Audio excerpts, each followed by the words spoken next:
ওগো আল্লাহ,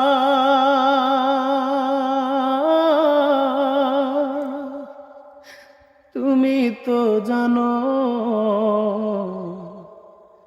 আমার অন্তরে কি ঘা।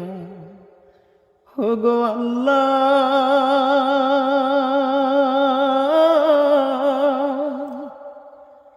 তুমি তো জানো আমার অন্তরে কি ঘা।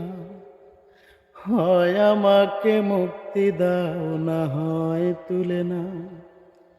আর পারি না বইতে এত যন্ত্রণার ভার, আমি আর পারি না বইতে এত যন্ত্রণার ভার। এই পৃথিবী এখন আমার কষ্টের কারাগার, এই পৃথিবী এখন